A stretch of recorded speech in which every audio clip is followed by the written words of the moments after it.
Hi, everyone. Welcome back to Seven Figures.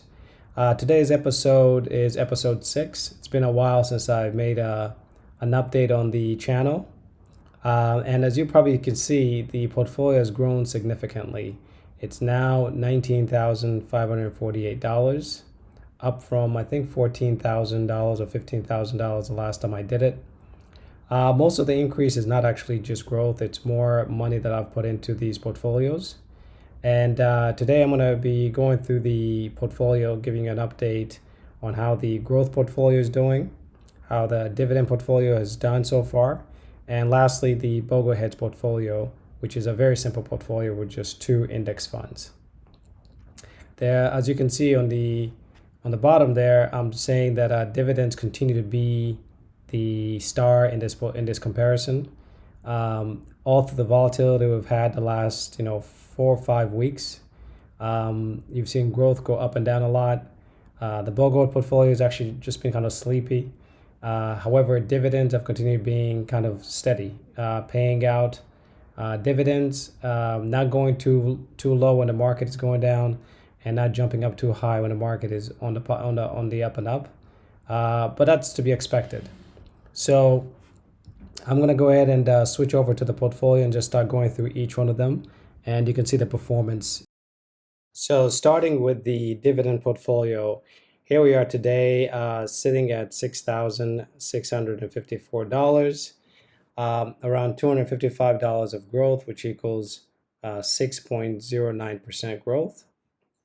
As you can see, we started this portfolio in June, and it's just been steadily going up in terms of the additions, what I'm putting in here, which is around $150 a week. And when we look at the contribution, you can see $70 is coming from dividends, 185 is coming from market gains. And that's a really nice thing about dividend investing, which is, you're always going to get, some kind of payout, even when the market is up or down. You don't have to worry about, is the market doing well today or is it not doing well? You're going to get paid your dividend by the companies that are in here. So some changes that I did make though is the number of holdings. I used to have about 60 holdings in here, and I've reduced it all the way down to 52 now. My goal is to get it down to around 45 because I really do want to maintain high quality, fewer stocks than having way too many stocks. Even though you get the dividends more frequently, it's better to hold high quality, good companies that are going to grow. Because at the end of the day, I want growth. And going through this again, the list, as you can see, my bets have been paying off a little bit here. I did make financials the biggest part of this portfolio, and it's 10%, and I'm glad it's finally paying off. You can see financials are up 13.5%. I thought this sector is one of the most invested sectors, underappreciated sectors. If you look at the PE ratios of all the financial companies, they're all very low, and they produce a lot of profit. Bonds at 10%, they're doing okay, but they've declined a little bit. This was high a lot. This was a lot higher when the market was volatile. Healthcare, as always, a good sector to be in.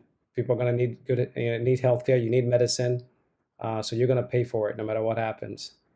Utilities have come back down to earth. What I've noticed is when I started this channel, a lot of people on YouTube were loaded up in utilities and REITs.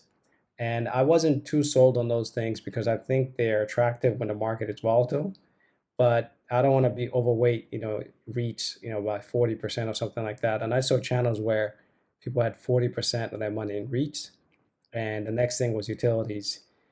These aren't growers. I mean, they're great, stable payout companies, but they're not growing their market cap. And I want companies that are going to increase in value but also pay out dividends. That's why I like healthcare companies. That's why I like financials. Financials grow with the economy. And then industrials up 15.27%. This is benefiting a lot from GE, which I started investing in early on. Then you have consumer staples up 11.29. Energy is another one that I might move up to 10%. I think it's a beaten up sector with really good dividend payout, but also low PE ratios, so you're paying very little for the profits. And as we move down, another great performer, technology, obviously, a lot of Apple in here. We could take a look at it maybe for a second. It loads up. You can see Intel doing well, Apple up 41%, Broadcom doing well. I expect this to do really, really well over the next 2 to 3 months. Western Digital should, explode up, be something like 20 to 30% in the next 6 months or so. So that kind of finishes up the dividend portfolio. I mean, you have communications, which is up a lot. Should keep going up because Disney is included in this. And then my alternatives, not doing that great, but this is really a fake number. A company got bought, and something with M1 Finance doing the calculations messed up the returns. But I'm really ignoring that because I'm looking really at the total returns up here. So that kind of shows the dividend income portfolio. Now I'm going to switch it over to the growth portfolio. And this one, you can see the pie is not even, right? Because there's one company that's been doing really, really well. That is Tesla. There's another company that's done really, really well. Well, not doing well, just bigger than its share, Invitae. But Advanced Micro Devices, AMD, is also doing really, really well. This portfolio was down big. It was down something like 12, 13% just a couple of weeks ago. And it's recovered a lot. And most of that recovery is due to Tesla, which is up 71%. As I said when I started this channel, this was going to be the biggest part of the portfolio is going to be Tesla. I should have probably made it 20%, but I think 15% is probably the right size. Amazon is recovered a little bit, and the company that's really down big time is Beyond Meat. This at one point was up 50%, and now it's down 64%. I'm not worried about it. I'm not changing the allocation. This is a small, fast-growing company with revenues growing 200%. I'm going to hold on to it and just ride the wave back up. I believe in this a lot, so I'm glad it's down big, so I'm going to keep putting money in it. Google is up. Facebook's doing well, and I think it's going to keep getting better. Alibaba should benefit from any resolution in trade negotiations with China. Microsoft, I think this is a little bit overdone. Might be a company that I even actually take out of growth because it's not really a growth company, but might reallocate that to Tesla and something else. But that's been doing well. Obviously, Uber has had a lot of issues. And then we have Advanced Micro Devices, which has done really well. I have this company in my other portfolio, and it's up 100% or 110% because I bought it at $16 a share. So, and then Invitae, this is struggling, but I think they'll come back. Netflix has just been getting punished because of all these other companies launching their streaming services, but I think it's a keeper. I like Netflix a lot, so I'm going to keep investing in it. So this portfolio is only up 0.63%, not big at all. A few companies dragging it down. Really, it's Beyond Meat, Amazon, and Uber that are really dragging things down, but that's okay. They'll turn around. So now I'm going to switch things over to the last one for this channel, and that's Bogleheads, the boring portfolio. It looks like it's doing what it's supposed to do, and you can see it's just a steady line up, not much disruption, no swings, and it's up 4.56%, $159 coming from market gains, and earned dividends of about $40. So this one is very straightforward. This is the portfolio I recommend for everybody that I meet that doesn't want to know anything about finance. And that's, hey, put your money in two funds. Total World Index Fund right here has over 7,000 stocks in it. And then Total US Bond. I mean, then you're just covered. There's no need to worry about it. You can sleep at night, not have to think. The only way that this portfolio gets hurt is if the world ends.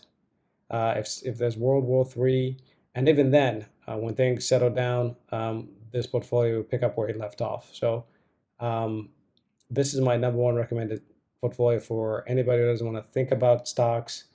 They just want to put money away and wait for retirement. And it's been doing okay. It's never up too much. It's never down too much.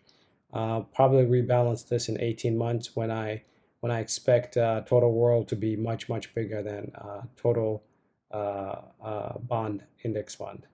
And one of the challenges I have with you seeing the difference in growth is that every month, every week, about $150 comes into these accounts. So there's always a steady stream of cash coming in that's actually rebalancing. As you can see, deposits, deposit, deposit, deposit, deposit. So that constant stream is actually rebalancing these already.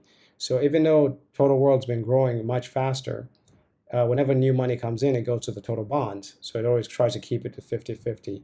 So what I might do is once we get to $10,000 in each one of these portfolios, I'll halt the automatic drip that comes in and only put in money maybe once every 3 months to really show the difference in performance, because that's also masking the returns, because you always have cash coming in, which is then reducing your return rate. That's really it for today. I want to go through one of these slices one of these days for the dividend to show you what's in there, but that'll make the video a little too long, so I'll plan on doing that next weekend. Anyway, if you like the content, please subscribe or hit the like button so others can find the videos. Thank you very much. Have a good day.